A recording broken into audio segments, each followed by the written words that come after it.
Malina man yahdihillahu fala mudhillalah wa man yudlil fala hadiyalah. Asyhadu an la ilaha illallah wahdahu la syarikalah wa asyhadu anna Muhammadan abduhu wa rasuluh. Ya ayyuhalladzina amanu taqullaha haqqa tuqatih wa la tamutunna illa wa antum muslimun fa inna asdaqal haditsi kitabullah wa khairal hadyi hadyu Muhammad sallallahu alaihi wasallam wa syarrul umuri muhdatsatuha wa kullu muhdatsatin bid'ah wa kullu bid'atin dhalalah wa kullu dhalalatin finnar. Kita lanjutkan kajian kita tentang contoh-contoh amal perbuatan yang manfaatnya itu banyak dirasakan atau dirasakan oleh banyak orang. Yang kita bahas kemarin itu yang pertama dakwah ya, dakwah ilallah. Kemudian mengajarkan ilmu yang bermanfaat. Dan yang ketiga adalah jihad fisabilillah. Itu 3 amalan yang tentu manfaatnya itu banyak dirasakan orang. Nah, yang kelima, contohnya itu adalah binaul masajid, membangun masjid. Ya. Yang keberapa ini? Keempat gitu? Oh, itu yang ketiga keempat itu di sini 1 poin sebetulnya berkaitan dengan jihad juga. Ya, jihad fisabilillah, al-hirasah fisabilillah. Artinya menjaga perbatasan gitu. Ya tentu konteksnya kalau sekarang memang rada sulit ya. Sudah diambil alih oleh TNI lah kalau masalah menjaga perbatasan itu. Nah sekarang binaul masajid, membangun masjid. Tentu ini bagi mereka yang mampu. Bagi yang tidak mampu, ya jangan memaksakan diri.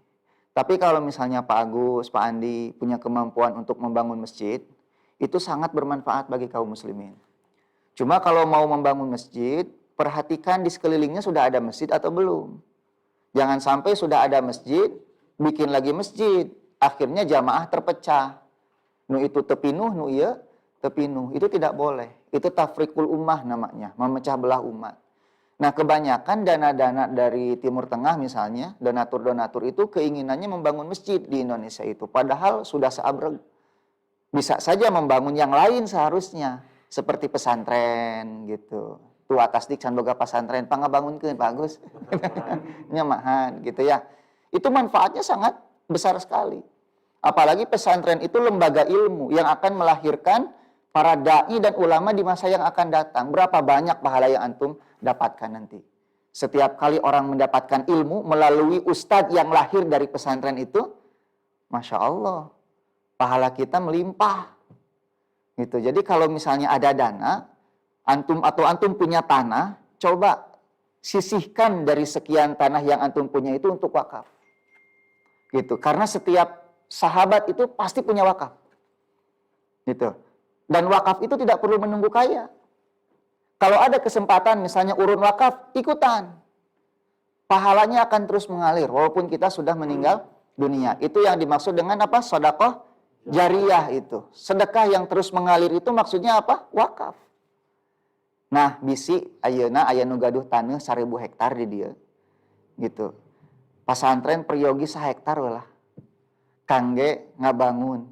Kayak ngabangunna urunan deui. TK ge jadi tuh. Anu kamari nya Pak Agus, alhamdulillah udunan. Eta wakaf TK itu dari anggota MBI. Kenal tuh Jamina? Saha cing? Bukan. Tukang hayam. Sok ngiring pangawasan di sareng MBI. Kang Aziz apalenya. Nah itu yang wakaf buat TK itu. Beliau beri tanah dibagi 2, salapan tumbakna jang wakaf cenah. Alhamdulillah 2 bulan kemarin membangun TK itu 370 juta selesai. Udunan. Aya udunan teh di dieu kamari. Eueuh sieun teh. Ada udunan teh kamari? Hamba Allah. Kan saya buka but TK kan di mana kamari teh? Di Al Kausar. Nah, di Al-Kausar nyamannya itu udunan insyaallah. Eta teh tos diangge TK tos sabaraha 1 generasi ayeuna teh. Anu kamari udunan kabagian pahalana. Gitu, insyaallah. Aya nu hamba Allah di dieu cing ngacung saha? Oh, teteh abdinya hamba Allah. Nah, jadi kalau misalnya masjid sudah ada di sekeliling kita, sekiranya apa yang lebih bermanfaat lagi gitu. Tapi kalau di satu tempat belum ada masjid, maka bangunlah masjid di sana. Dan orang-orang yang membangun masjid, orang-orang yang hatinya terikat dengan masjid, itu orang-orang yang beriman itu. Di dalam Al-Quran, surat At-Taubah ayat 18, Allah berfirman apa? Innama ya'muru masajidallah.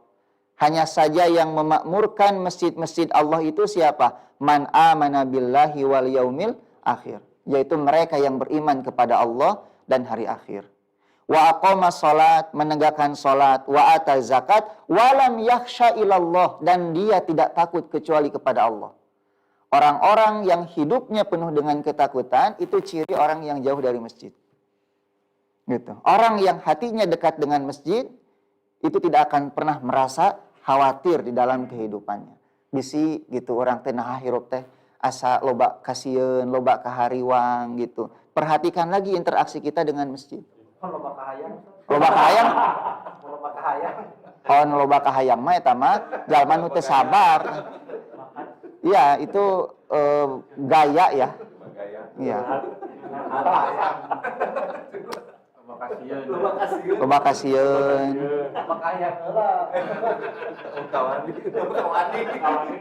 Kala itu kahayangna teh konteksna naon heula ieu. Kan cek abdi oge, Pak Agus mah loba curhatna. Ai kasieun gede. Gitu. Istrina nongton teh ieu teh. Bu, iya Pak Agus teh salaresna. Iya mah ngawartosan we gitu. Bilih Pak Agus teh wantun langsung ka nu janten bojo.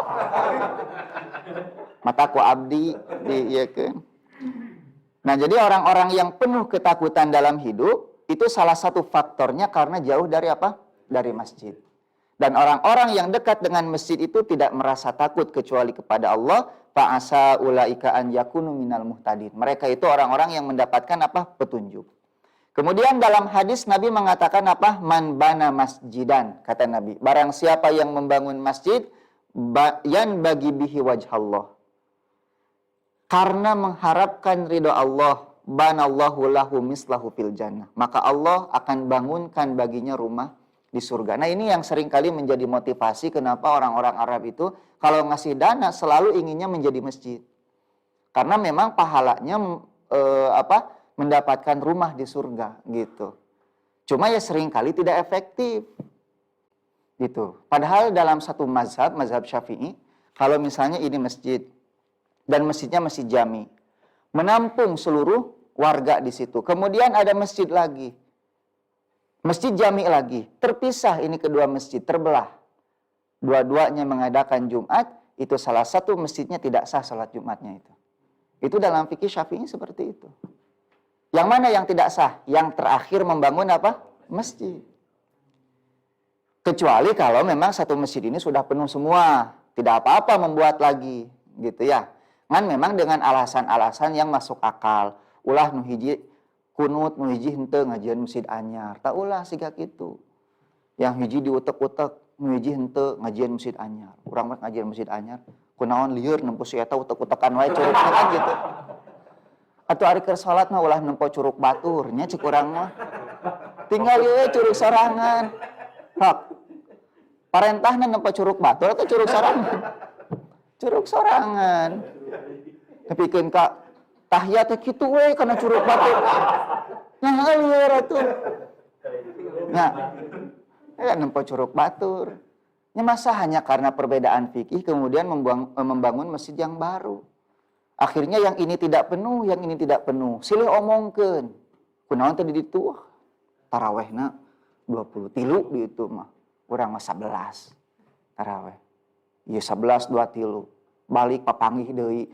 Nu itu 10 menit, 10 menit dadak. Nya.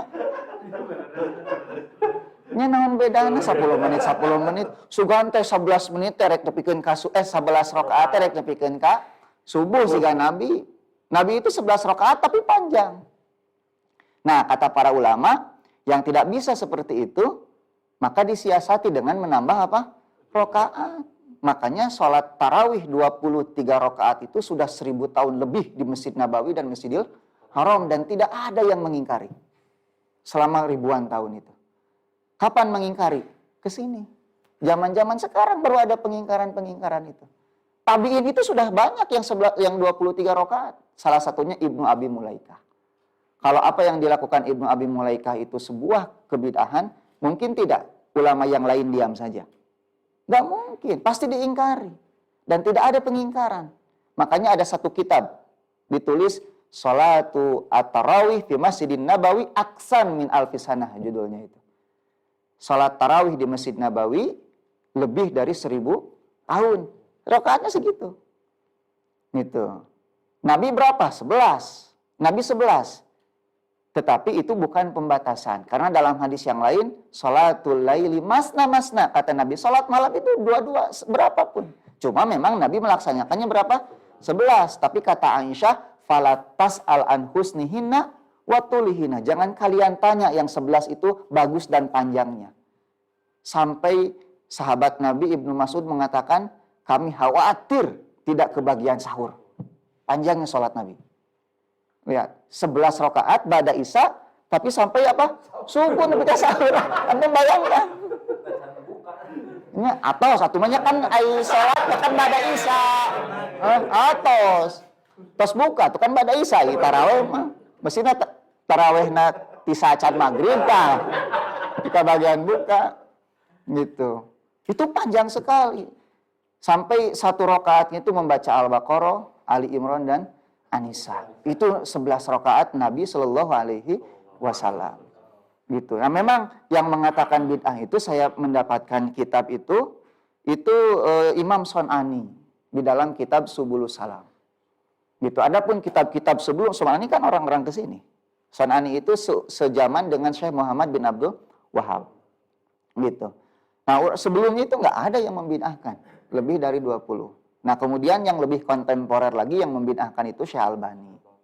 Syekh Albani yang membid'ahkan. Syekh Utsaimin, Syekh bin Baz tidak pernah membid'ahkan lebih dari 11 rakaat. Matak tongsok pasea urusan rakaat. Nya nepikeun ka beda masjid siga kitu. Jadi dia masih keneh pasea. Mukarar itu. Nah, ketika antum sudah membangun masjid, maka itu harus wakaf untuk siapa? Allah. Karena di dalam surat Al-Jin, wa annal masajida lillah. Masjid itu milik siapa? Milik Allah. Jadi tidak ada masjid keluarga. Sok aya satu masjidnya dikuasai oleh satu keluarga. Nu jadi imam nanti keluarga eta we hungkul, mulai mah teu meunang. Keluarga eta atau orang-orang yang ditunjuk oleh keluarga tersebut. Jadi seolah-olah masjid milik keluarga. Maka sok aya nu ngaromong eta mah masjid teh cenah ciga dinasti eta mah gitu. Hanya dimiliki oleh segelintir orang saja.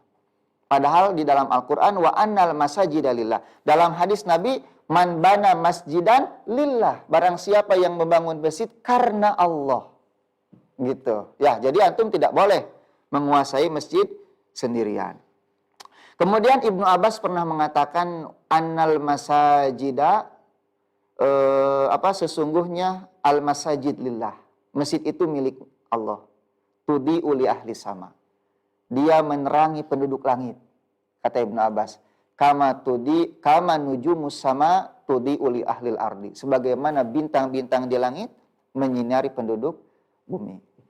Makanya ikhwan, banyak di antara ulama yang kemudian berkesimpulan bahwa sholat berjamaah di masjid itu hukumnya apa? Wajib. Walaupun ya mayoritas ulama mengatakan hanya sebatas sunnah muakkadah saja. Tetapi wallahu a'lam bishawab yang roji itu hukumnya wajib. Di antara dalilnya itu sampai ada orang buta yang meminta izin kepada Nabi untuk sholat di rumah tidak diberi izin oleh Nabi Shallallahu Alaihi Wasallam.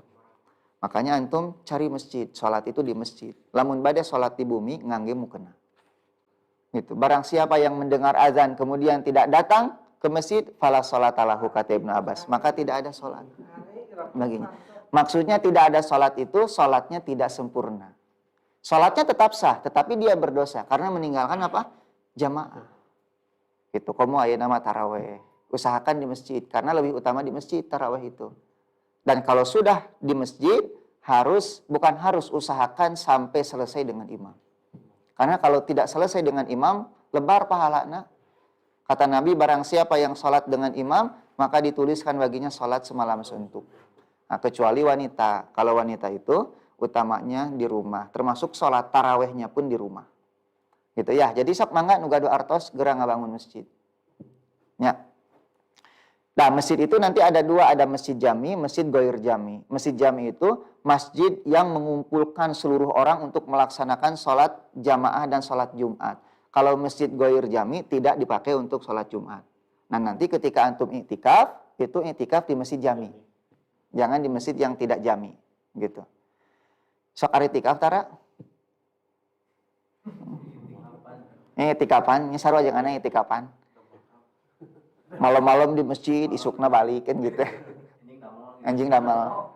Makanya memang kata para ulama, iktikaf itu bagi mereka yang betul-betul sudah jongjon gitu. Sok aya istilah iktikaf ngalong geningnya, ngalong. Nya lumayan lah tibatan teu teuing. Gitu. Di masjidna bobo. Nya lumayan. Di masjid wae menang pahala. Anu aya kasempetan mangga iktikaf di masjid. Ta anu kagenep ikhwan, anu berikutna di antara kebaikan yang manfaatnya dirasakan banyak orang itu nasihat. Gitu, an-nasihah. Apa yang dimaksud dengan nasihat? Nasihat itu kata para ulama iradatul khair lil ghair. Jadi nasihat itu menginginkan kebaikan bagi orang lain. Itu nasihat. Maka kalau ada orang memberitahu, menjerumuskan kita pada maksiat, itu bukan nasihat. Nasihat itu dari kalimat nasoha, artinya murni. Gitu. Jadi keinginan kita secara ikhlas, murni, supaya orang lain menjadi lebih baik, itu nasihat. Namun aya jelema misalnya, antum teh kudu korupsi, ngarah beunghar, lain nasihat eta mah. Gitunya. Atau misalnya, mangga Kang, lamun antum hoyong maju usaha gitu kan, pinjem uang ka bank gerasok, ngarah maju usaha teh nya ngarah modalna gede nginjem ka bank gitu dan kayak kabayar tah. Eta lain nasihat.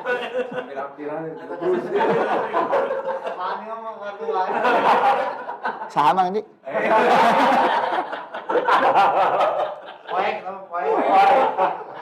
itu teh menjerumuskan ke dalam neraka. Ari nasihat mah ngajak ke mana? Ke surga. Gitu. Mata hati-hati. Kita kudu cerdas. Ieu teh nasihat atawa ngagebruskeun gitu. Da ari nasihat mah selalu membawa pada kebaikan. Masuk ke dalam surga itu namanya nasihat. Gitu. Jadi bukan di dalam kemaksiatan kepada Allah.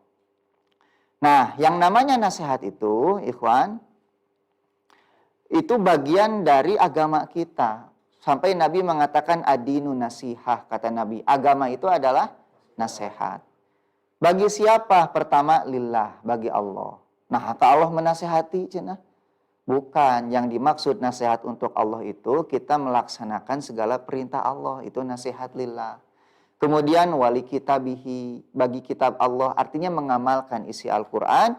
Wali rasulihi, bagi rasulnya, yaitu mengikuti sunnah Nabi SAW. Nah, ini baru wali a'immatil muslimin wa amatihim.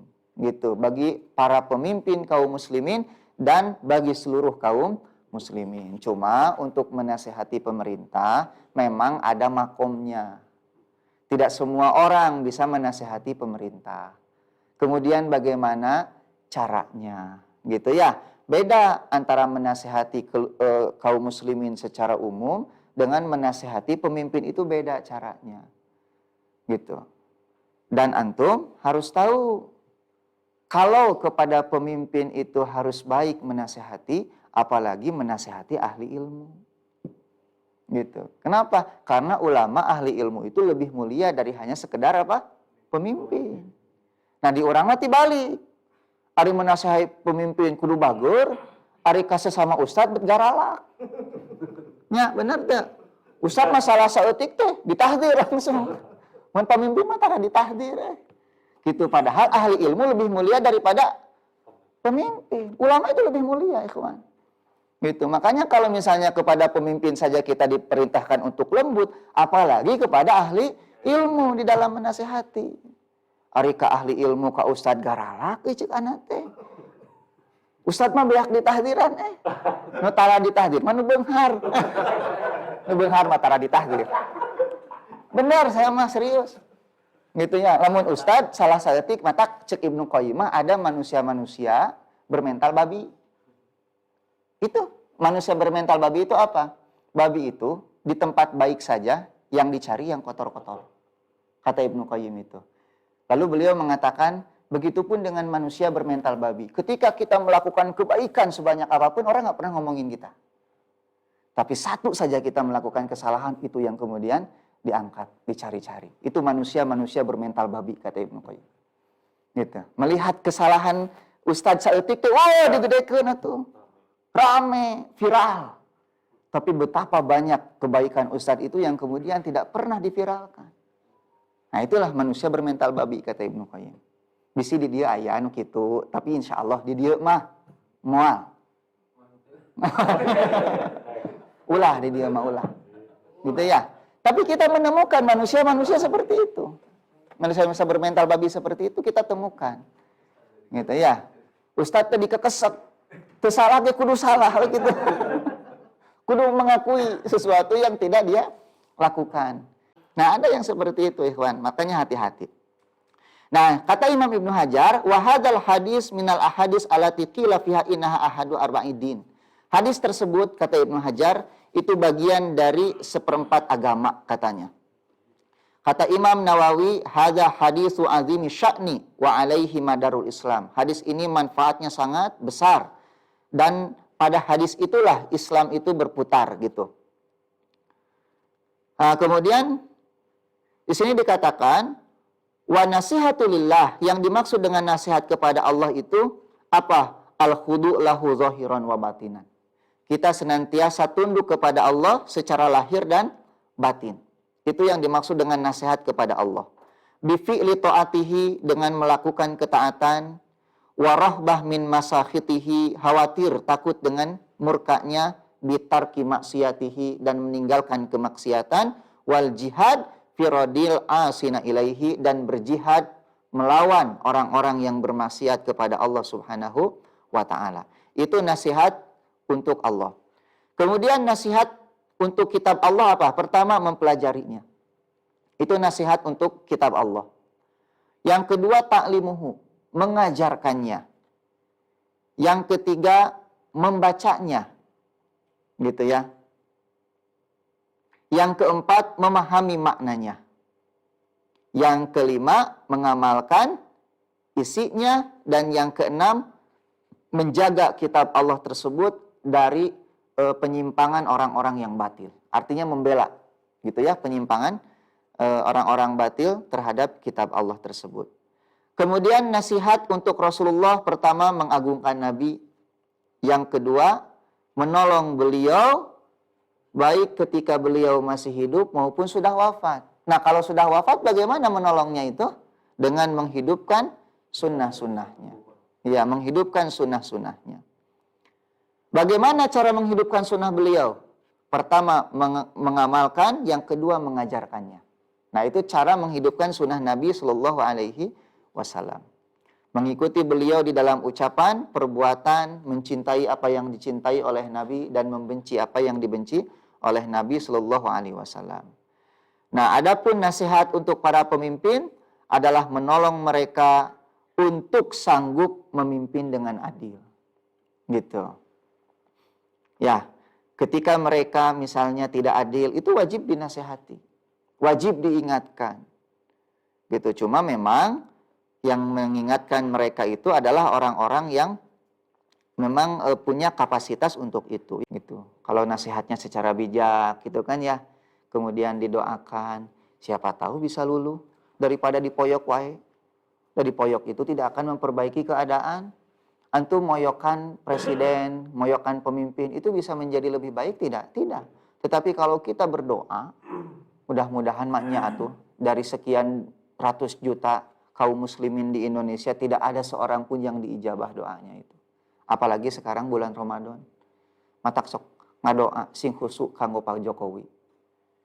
Mudah-mudahan disolehkeun ku Allah teh. Dipaparinan hidayah. Nanti memimpin dengan sikap yang adil gitu ya. Memajukan bangsa dan negara kita ini. Sehingga ketika beliau turun itu meninggalkan warisan yang kita kenang selalu. Ini jasanya loh untuk bangsa Indonesia. Matak sok sing ngadoa sing khusuk ke Allah Subhanahu wa taala. Nah, adapun nasihat untuk kaum muslimin yaitu memberi petunjuk kepada mereka demi kemaslahatan hidup mereka di dunia dan di akhirat. Jangan suka mengganggu gitu ya, baik dengan lisan maupun perbuatan kita. Ada yang kesulitan ditolong, ada yang membutuhkan dibantu, ada yang pinjam uang dikasih pinjam. Itu nasihat. Gitu. Saha itu nu butuh. Gitu. Kemudian syafaqah alaihim. Apa yang dimaksud dengan syafaqah alaihim? Yaitu berlaku lembut kepada mereka. Ulah sok galak kepada kaum muslimin teh. Ya, kalau ada kaum muslimin yang melakukan kesalahan, melakukan bid'ah, nasihati dengan cara yang baik, bukan dinyinyiri. Kalau ada yang bermaksiat itu bukan dicela, tetapi dinasihati.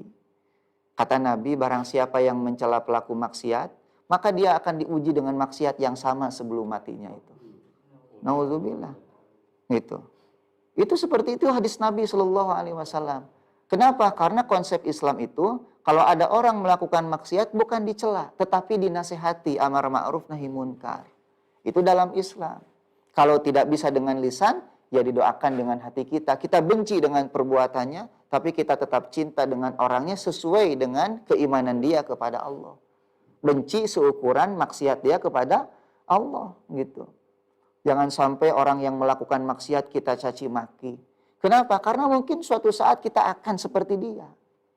Gitu. Dan ketika kita dalam titik satu kondisi bermaksiat kepada Allah, apa yang kita harapkan dari saudara kita sesama muslim? Nasihat, doa, bukan caci maki seperti itu. Mungkin ada orang-orang yang sulit bertobat itu karena kita lebih banyak mencaci mereka daripada menasehati mereka. Akhirnya kagok borontok cek orang Sunda. Naon geuning urang teh ngadon di jauhan cenah, ngadon di poyokan, kagok borontok. Akhirnya dia malah bermaksiat lagi kepada Allah, lebih ini lagi gitu ya. Makanya ikhwan di dalam surat An-Nisa ayat 114 nih, la khaira fi katsirin min najwahum, tidak ada kebaikan di dalam bisik-bisik mereka, illa man amara bis shadaqatin au ma'rufin au islahin bainan nas, kecuali mereka yang menyuruh pada sedekah, berbuat ma'ruf atau mendamaikan di antara manusia. Barang siapa yang mengharapkan dengan hal itu wajah Allah, keridhaan Allah, maka kami akan memberinya pahala yang sangat besar. Makanya ikhwan, ketika kita berada dalam satu tempat gitu ya, kumpul-kumpul seperti ini, maka usahakan selalu ada kebaikan yang kita sampaikan. Jangan sampai kita berkumpul, tapi kemudian kumpulan kita hanya diisi dengan gelak tawa misalnya. Diisi hanya dengan ngobrol-ngobrol yang tidak bermanfaat gitu. Kapan saja berkumpul, maka harus ada ilmu yang disampaikan untuk saudara-saudara kita. Harus ada amar ma'ruf nahi munkar. Kemudian poin berikutnya apalagi ya, ini terlalu panjang bukunya dan tidak akan selesai untuk dibahas sekarang. Karena sepertinya ini kajian terakhir saya ya. Terakhir ya teh. Itikaf kan? Di mana itikafna? Manya di dia. Mantek yang itikaf di dia mah. Nah, yang berikutnya ikhwan, mendamaikan di antara orang-orang yang sedang berselisih. Gitu ya. Mendamaikan di antara orang yang sedang berselisih. Nah, jadi lamun aya nu pasea ikhwan ya. Ada orang yang sedang bermusuhan, ulah jadi kompor urang teh.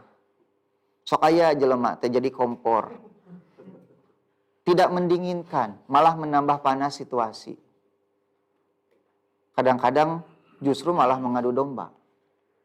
Senang melihat orang bertengkar itu. Dan ada di antara manusia yang rasanya menikmati pertengkaran gitu. Kalau tidak ada musuh teh ateu, asa terame. Da geuning na film oge cenah, kudu aya boga lakon jeung penjahatna gitu. Manya na film penjahat unggul cenah atau boga lakon unggul, terame atau akhirnya dia mencari-cari musuh. Nah, ada sebagian orang yang sudah ngaji, sepertinya menikmati kalau ada konflik dengan saudaranya itu. Yang dicari itu keburukannya, ya tadi seperti mental babi itu. Ketika ada keburukan, oh kemudian diekspos keburukannya itu. Dibeja-beja, tong ngaji ka Ustad ieu cenah, tong ngaji ka Ustad Chandra. Loba syubhat cenah gitu. Nu mana syubhatna? Teuing abdi ge nu penting mah eta.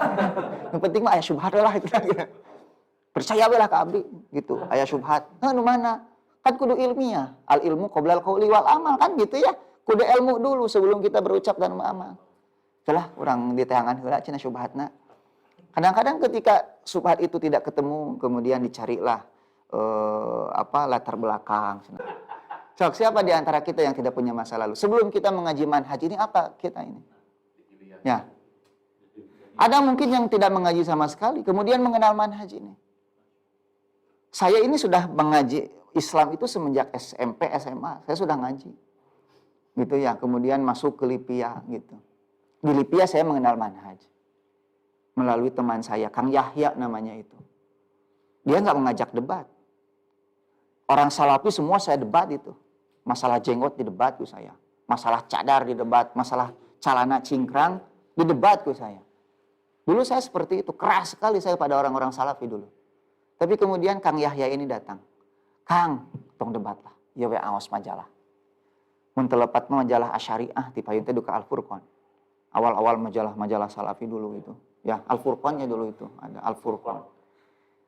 Saya baca tulisan Syekh Utsaimin tentang calana isbal baheula. Saya bawa pulang ke Bandung libur 3 bulan. Di Bandung mah pangneuteukeun ancingan sadayana cek abdi. Hanya membaca majalah. Aya di alhamdulillah. Alhamdulillah. Saya lancingan saya. Alhamdulillah. Saya mah. Ieu lancingan Syekh nu diangge ieu. Ieu bilih aya nu nongton abdi ngangge lancingan Syekh. Ari Taki Malik endorse sabaraha. Atau abdi oge Pak Agus. Maunya endorse gratis ya gitu. Minimal atuh jang lebaran gitu. Aya THR. Itu jadi poho deui. Pulang lagi ke Lipia, balik lagi ke Lipia. Oh, si Chandra jadi salafi. Calanana ngatung kabeh. Nah, dulu memang diukuran tina calana salafi teh. Ternyata bukan bagian dari mana celana ngatung itu, hanya bagian dari kewajiban apa? Syariat kita. Tapi bukan mengukur ke ahlus sunnahan itu dari apa? Dari celana, tidak. Bukan tolak ukur itu. Nah, jadi ikhwan, ini jangan sampai kita itu menjadi orang yang haus dengan perselisihan. Melihat orang lain berselisih itu damaikan. Bahkan di antara dusta yang dibolehkan itu apa? Dusta untuk mendamaikan orang yang berselisih. Gitu. Ada 3 dusta yang dibolehkan oleh Nabi itu. Yang pertama, dusta di dalam perang. Antum pami bade perang, tong jujur. Engke abi bade nyerang ti palih dieu nya, antosan we. Manya perang siga kitu. Gitu ya. Perang itu kata Nabi khid'ah, perang itu. Apa khid'ah itu? Tipu daya. Dan itu tidak berdosa. Gitu, seolah-olah mau menyerang dari arah utara, ternyata kita datang dari arah selatan misalnya. Atau kemudian kita membuat ranjau, jaring untuk menjaring musuh. Nggak jadi masalah. Yang kedua, berbohong untuk mendamaikan 2 orang yang berselisih. Itu boleh, ikhwan. Si A dengan si B berselisih, antum berbohong. Si A ingin damai. Datang ke si B, si A ingin damai. Jadi pasti adanya. Tapi minimal aya usaha gitu untuk mendamaikan. Atau jadi bersatu menggebukan si C gitu kan. Artinya kan damai. Tidak apa-apa berkorban. Yang ketiga apa bohong yang untuk boleh itu? Apa coba? Berbohong untuk membahagiakan istri. Tapi lain masalah poligami lain. Tong ka mana wae gitu ya.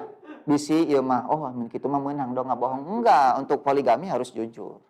Justru awal mula runtuhnya perpoligamian itu karena dusta di antara kita. Ada dusta di antara kita. Gitu ya. Misal ieu mah misalnya istri dandan gitunya. Tapi kurang cocok lah. Pak Agus teh meni geulis gitu. Ulah sih. Mun siga dogar monyet ulah. Manya siga kitu. Gak apa-apa. Nyage siga dogar monyet gitu nya. Tapi demi membahagiakan istri gitu kita berbohong sedikit lah, nggak apa-apa. Itu dibolehkan. Gelis, kumaha we atuh dah hayang dipuji atuh Pak Agus, istri oge. Aku motivasi ya mah. Nya gitu. Tangke untuk memperbaiki pelan-pelan misalnya. Mah cobi lami sakedik siga kieu tah. Angkung gelis. Ulah siga tadi togmon, siga doer monyet ulah. Nyeri hate teh. Kemudian yang berikutnya ikhwan, apalagi ya? Nah, memenuhi kebutuhan hajat hidup orang banyak, gitu ya. Ketika orang mendapatkan kesulitan kita bantu. Tadilah balik lagi ya, gitu. Orang yang kesulitan membayar hutang kita lunasi, fakir miskin kita bantu. Dan banyak hadis-hadis di dalam masalah ini. Nabi mengatakan al-muslim akhul muslim, kata Nabi. Seorang muslim itu saudara muslim yang lainnya. La yadlimuhu, tidak boleh dia menzoliminya. Itu man kana fi hajati akhihi kana Allahu fi hajatihi. Barang siapa yang memenuhi kebutuhan saudaranya, maka Allah akan senantiasa memenuhi kebutuhannya. Barang siapa yang mengeluarkan seorang muslim dari kesulitan, Allah akan keluarkan dia dari kesulitan-kesulitan pada hari kiamat. Dan barang siapa yang menutupi aib seorang muslim, Allah akan tutupi aibnya pada hari kiamat. Gitu. Jadi jangan suka membongkar aib saudara sendiri. Bahkan Nabi mengatakan barang siapa yang membongkar aib saudaranya, Allah akan membongkar aibnya walaupun dia berada di dalam rumahnya sendiri, kata Nabi. Kumaha we carana? Dina HP batur ujug-ujug bijil notifikasi dina Facebook nanya. Si fulan membuka berita ini gitu kan. Kalau saya ternyata gambar-gambar artis misalnya, padahal geus ngaji. Hati-hati itu teh. Bisa saja itu karena dia membongkar aib orang. Akhirnya Allah bongkar aib dia. Walaupun dia berada di rumahnya sendiri. Muka berita nu teu pararuguh, ling-ling nu teu pararuguh. Ternyata muncul di beranda orang. Kan di Facebook suka ada gitu ya. Nama si fulan membuka link ini, membuka link ini kade eta teh. Matak sok loba ngadoa, zikir pagi petang, Allahumma astur aurati wa amin rawati. Ya Allah ampuni tutupilah aib-aibku. Nah, mata tong sok muka ngabolegerkeun aib orang lain. Kalau antum mau menasehati, kata Imam Syafi'i, jangan salahkan aku kalau aku tidak menerima nasihatmu ketika engkau menasehatiku di depan banyak orang. Kenapa? Karena menasehati di depan banyak orang itu bukan nasihat tapi membongkar aib. Maaf, misalnya suka ada ustadz yang kemudian menegur orang dengan cara keras, kasar di depan jamaah yang lainnya, itu nggak baik itu. Itu dijatuhkan harga dirinya itu. Akhirnya dia malu, nggak mau ngaji lagi. Gitu. Dulu pernah ada seorang akhwat, dia ngaji ke satu masjid, karena dia baru ngaji ketika itu, pengen tahu ngaji manhaj itu seperti apa, dia bawa barang dagangan. Nawarin di situ, di masjid. Kan nggak ngerti namanya juga orang nggak ngerti. Dimarahin sama ahwat yang lain. Itu menjadi pertama dan terakhir nggak mau ngaji lagi. Gitu, ahwat itu ya. Makanya hati-hati ya kawan. Jangan lantas mentang-mentang kebaikan itu harus kita sampaikan, tapi ternyata menyampaikannya tidak dengan cara yang baik. Seringkali orang itu lari bukan dari kebenaran yang kita sampaikan, tapi dari cara kita menyampaikan kebenaran itu. Makanya harus dengan bijak. Atau tinggali Nabi menyampaikan kebenaran. Kumaha bageurna Nabi mah tuh. Gitu ya. Orang itu banyak masuk Islam itu karena melihat akhlak Nabi. Ya, karena melihat akhlak Nabi. Nabi itu banyak tersenyum, kata sahabat itu. Nabi selalu menyampaikan salam kepada orang yang dikenal maupun tidak dikenal. Kalau ada anak kecil, Nabi selalu usap kepalanya, Nabi sampaikan salam kepada mereka. Nabi itu selalu menganggap penting setiap orang. Gak pernah Nabi mencuekkan orang itu. Pernah Ibnu Ummi Maktum dicuekin ke Nabi. Karena Nabi sibuk dakwah. Mendakwahi para pembesar Quraisy. Tapi kemudian Allah menegur dengan surat apa? Abasa. Ya. Kadang-kadang ikhwan dengan senyum saja orang jadi mau mengenal kebenaran. Ini orang tuh kok ramah sekali. Di mana sih ngajinya? Kan gitu. Tapi lamun beres ngaji kerung, jam melut. Kita ngaji di mana itu? Pikiran utang. Lain masalah ngaji bilangnya. Jadi senang nanti di kajiannya. Beres kajian ingat baik karena hutang zaman deui. Tepnya alhamdulillah hari kitu mah nya berarti lain urusan jeung pangajian anak hari kitu mah. Tapi aya jelema nu beres ngaji zaman dulu gitu. Setiap orang teh dipandangnya sebagai ahli bid'ah. Bukan ahli bid'ah itu kalau ngaji di tempat kajian dia gitu. Ketika ngajinya ke ustadz yang lain padahal sarua ahlu sunnah eta teh. Wah. Beda ustadz cenah gitu. Justru ketika kita mengaji manhaj itu harus lebih dekat dengan tetangga. Gitu, punya makanan bere tetangga teh. Ya, antum masak apa kata Nabi? Perbanyak kuahnya. Bagi ke tetangga. Ngan ulah kuah hungkul kudu aya dagingnya.